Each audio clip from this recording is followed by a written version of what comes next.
નમસ્કાર મિત્રો, આજે આપણે ધોરણ 11 યુનિટ 2 એનો ભાગ બીજો એટલે કે રીડ બીજો of Palanpur youth reinvents the humble watch.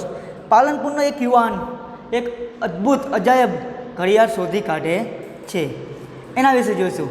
આ પાઠ ખરેખર આપણા માટે ખૂબ જ મહત્ત્વનો ગણાય, કારણ કે અહીંયા જે વાત છે એક એવા યુવાનની છે કે જે ગુજરાતથી બિલોંગ કરે છે. તો ચલો આપણે એના પહેલાં શબ્દાર્થ જોઈએ. ગ્લાન્સ એટલે કે નજર, ફેમ એટલે ખ્યાતિ અથવા તો પ્રતિષ્ઠા, ઇન્ટરેક્શન એટલે કે ક્રિયા પ્રતિક્રિયા કરવી, એપ્લાયન્સીસ એટલે કે ઉપકરણો, કન્સેપ્ચ્યુઅલી એટલે પ્રત્યક્ષીકરણ રીતે, જેસ્ચર્સ એટલે કે હાવભાવ અથવા તો ઇશારાઓ, વેરેબલ એટલે કે પહેરી શકાય તેવું, વેર એટલે પહેરવું ને એબલ એટલે શકાય તેવું, એટલે કે વેરેબલ એટલે કે પહેરી શકાય તેવું. ત્યારબાદ ઓગમેન્ટ એટલે કે ઉમેરવું અને સીમલેસલી એટલે કે સાતત્યપૂર્ણ રીતે. તો આપણે પાઠ જોઈએ મિત્રો.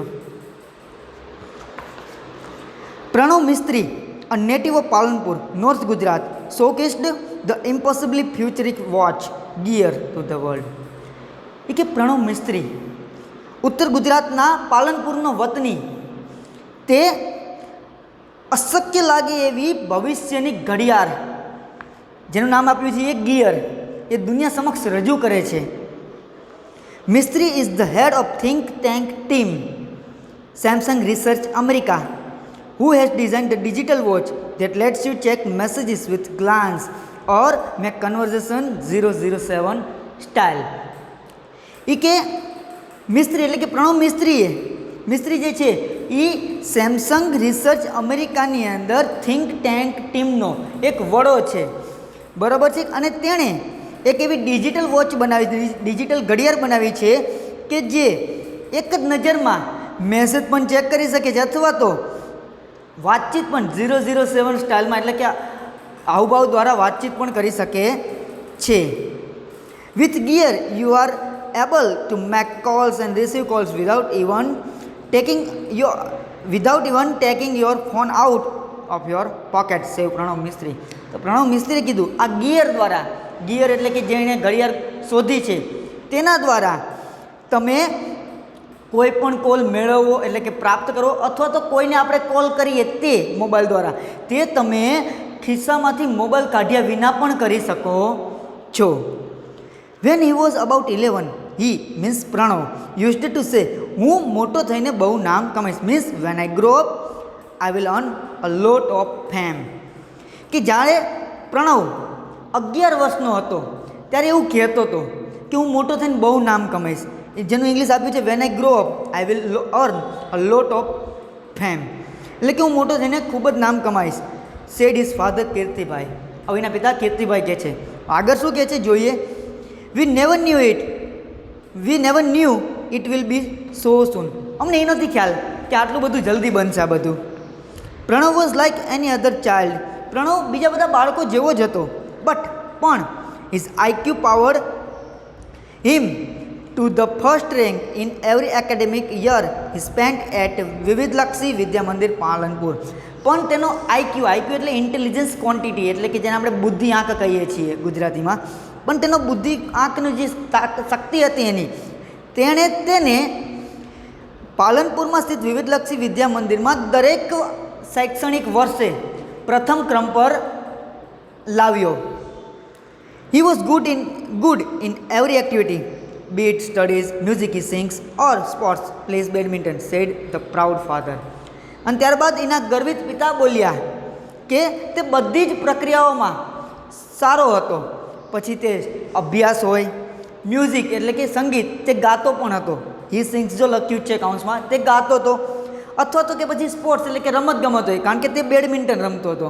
એ બધામાં તે સારું એવું પ્રદર્શન કરતો હતો. He studied in his mother tongue Gujarati and later joined Nirma University, Ahmedabad for his BE in computer engineering.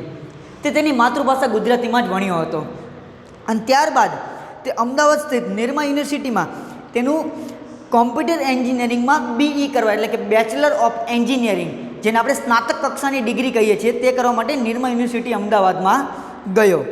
He went on to complete his post graduation industrial design from IIT Mumbai. અને ત્યારબાદ તેનું post graduation એટલે કે અનુસ્નાતક degree મેળવવા માટે IIT મુંબઈમાં એટલે કે મુંબઈની IIT Indian Institute for Technology ત્યાં ગયો. વિચ અર્ન્ડ કે જેણે earned him a job with Microsoft in Hyderabad and president's awards from APJ Abdul Kalam. અને જેના દ્વારા તેને ત્યારબાદ હૈદરાબાદના માઇક્રોસોફ્ટ કંપનીમાં જોબ મળી ગઈ અને રાષ્ટ્રપતિ ડૉક્ટર એપીજે અબ્દુલ કલામના હાથે રાષ્ટ્રપતિ એવોર્ડ પણ મળ્યો હતો. He said from my engineering in computer science to my master I was on varied fields like interaction design, robotics, computer graphics, HCI, AI, information graphics, embedded systems, social computing and the list goes on. તે કહે છે કે મારા એન્જિનિયરિંગથી જે હું computer સાયન્સમાં engineering કરતો હતો ત્યારથી તે હું જ્યાં અનુસ્નાતક થયો ત્યાં સુધીમાં મેં અલગ અલગ કેટલાય ક્ષેત્રોમાં કામ કરેલું છે.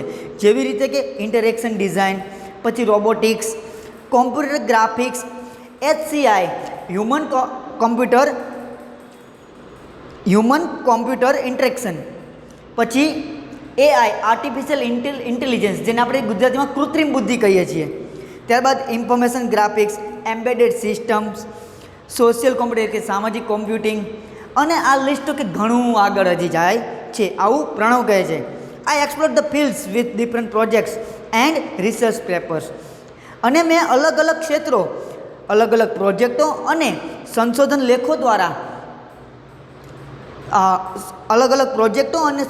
લેખો દ્વારા આની માહિતીઓ મેળવેલી હતી. Here are some of my projects in brief. અને તેમાંના મારા અમુક પ્રોજેક્ટ્સો ટૂંકમાં અહીંયા છે. ટેલિટચ પહેલો એનો project. Teletouch lets you touch and control things from distance. Teletouch નામનું જે ડિવાઇસ છે, જે સાધન છે, તે તમને કોઈ પણ વસ્તુને દૂરથી અડવું અથવા તો દૂરથી જ તેને કંટ્રોલ કરી લેવાની તમને સુવિધા આપે છે.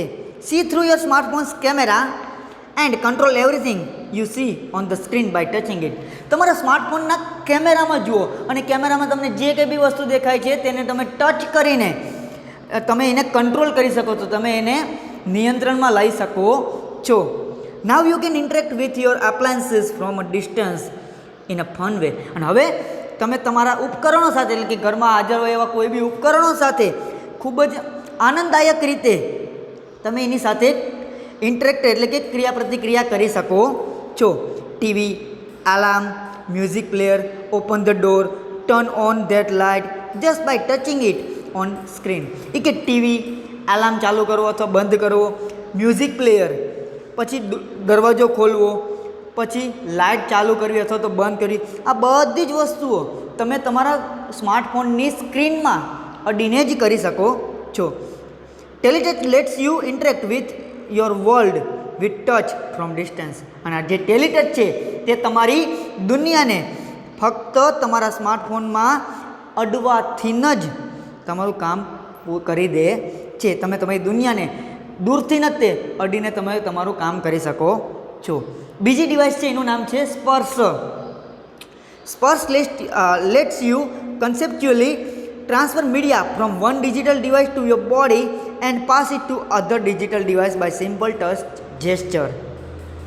જે સ્પર્શ છે એ પ્રત્યક્ષીકરણની રીતે કોઈ પણ ડેટાને, કોઈ પણ મીડિયા ફાઇલને કોઈ એક ડિવાઇસ, એક સાધનમાંથી તમારી બોડીમાં એટલે કે આપણા શરીરમાં નહીં પણ આપણી પાસે જે સાધન હોય, લેપટોપ હોય, મોબાઈલ હોય, પીસી એટલે કે કમ્પ્યુટર હોય, કોઈ બી એમાં તમે એને લાવી શકો છો. અને ત્યારબાદ ફક્ત એક ટચના હાવભાવ, સ્પર્શના હાવભાવ દ્વારા તે તમે એને બીજા ડિવાઇસમાં ટ્રાન્સફર પણ કરી શકો છો.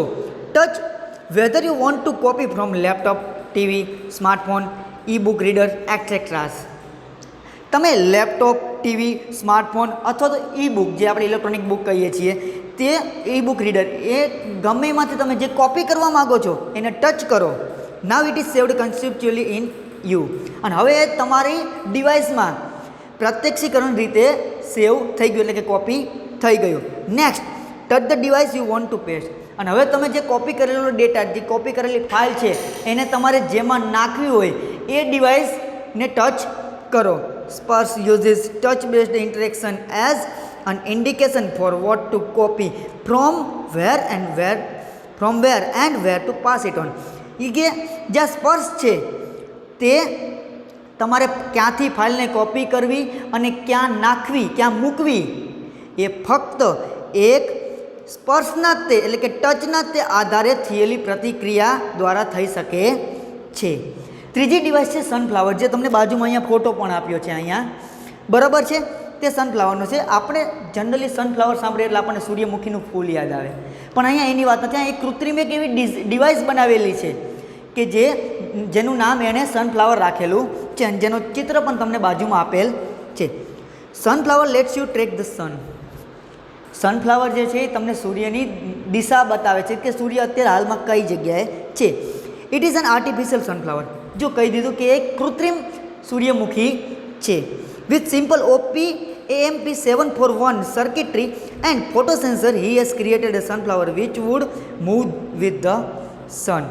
તેણે એક સાદા OP-AMP741 નામની સર્કિટ અને ફોટો સેન્સર દ્વારા તે એક એવું કૃત્રિમ સૂર્યમુખીનું ફૂલ બનાવ્યું છે કે જે સૂર્યની સાથે સાથે પોતાની પણ દિશા બદલે છે. એટલે કે સૂર્ય જે બાજુ જાય એ બાજુ સનફ્લાવર પણ પોતાનું દિશા બદલતું જાય છે. Though later the concept was very efficiently used in solar panels at his institute, as the panels could get the most efficient angle each time. અને છતાંય ત્યારબાદ આનો ખૂબ જ સારી રીતે અસરકારક રીતે ઉપયોગ થાય તે માટે તેની સંસ્થામાં પણ આને સ્થાપિત કરવામાં આવી અને આની પેનલ્સો જે સૂર્ય ઉર્જાની જે સૌર ઉર્જાની જે પેનલ્સો છે તે દરેક વખતે સારું એવું પરિણામ આપી શકે તે રીતે તેને ગોઠવવામાં આવી. ચોથી ડિવાઇસ છે સિક્સ સેન્સ, જેને આપણે છઠ્ઠી ઇન્દ્રિય કહીએ છીએ.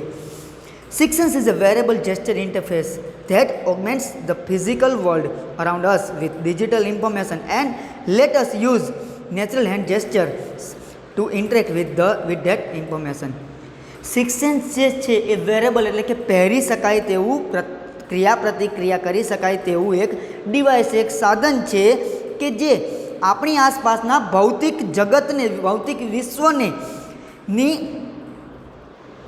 ની સાથે જે ડિજિટલ માહિતી જે છે તે આપણે ફક્ત હાથના જ હાવભાવ દ્વારા તેની સાથે માહિતીનું આદાન પ્રદાન અથવા તો ક્રિયા પ્રતિક્રિયા આપણે કરી શકીએ છીએ.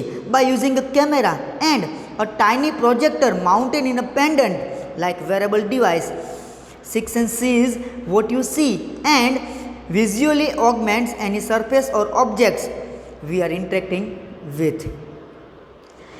એ કે સિક્સ સેન્સ જે છે એ કે એનો નાનકડો એવો કેમેરો અને એક પ્રોજેક્ટર, એક પેન્ડન્ટ જેવા જે આપણે ગળામાં લટકણિયું પહેરતા હોય ચેનની સાથે પેન્ડન્ટ જેવાની અંદર બેસાડવામાં ફિટ કરવામાં આવે છે. અને હવે તમે જે જુઓ તે સિક્સ સેન્સ પણ જુએ છે અને કોઈ પણ સપાટી કે કોઈ પણ ઘટક સાથે તમે જે કામ કરી રહ્યા હોય તેની સાથે તે માહિતી ઉમેરીને તમને આપે છે. એટલે કે આપણને ઘણી રીતે માહિતીની બાબતમાં પણ આ ઉપયોગી થાય છે. It projects information on surface, walls and physical objects around us. તે કોઈ પણ સપાટી હોય અથવા તો કોઈ દિવાલ હોય અથવા તો કોઈ બી ભૌતિક બાબત જે હોય, ઘટક હોય આપણી આસપાસ, ત્યાં તેનો પ્રોજેક્ટ કરી શકે છે. એટલે કે આપણે જેને સાદી ભાષામાં કહીએ છીએ, આપણે નથી કહેતા કે પડદો પાડીને જોયું, એટલે કે માહિતી તે પડદાના સ્વરૂપે આપણને દેખાડી શકે છે. And let us interact with the projected information through natural hand gestures, arm movements or the interaction with the objects itself. અને ત્યારબાદ આપણને આ પ્રોજેક્ટની માહિતી સાથે ક્રિયા પ્રતિક્રિયા પણ કરવા દે છે. શેના દ્વારા? તો કે જે આપણે હાથના હલનચલન છે અથવા હાથની કોઈ મૂવમેન્ટ છે, બરાબર છે, તેના દ્વારા અથવા તો કોઈ ઘટક દ્વારા તેની સાથે આપણને માહિતીનું આદાન પ્રદાન કરવા દે છે. Six sense attempts to free information from its confines by seamlessly interacting with reality. એ કે આ જે સિક્સ સેન્સ છે તે માહિતીને સાતત્યપૂર્ણ રીતે અને વાસ્તવિક રીતે આપણી સામે પ્રદર્શિત કરે છે. એન્ડ ધસ અને આ રીતે making the entire world your computer, અને આ રીતે તે આખી દુનિયાને તમારા કોમ્પ્યુટરમાં લાવી દે છે, એટલે કે તમારા કોમ્પ્યુટરને જ તમારી દુનિયા બનાવી દે છે. અસ્તુ. જય ગુરુદેવ.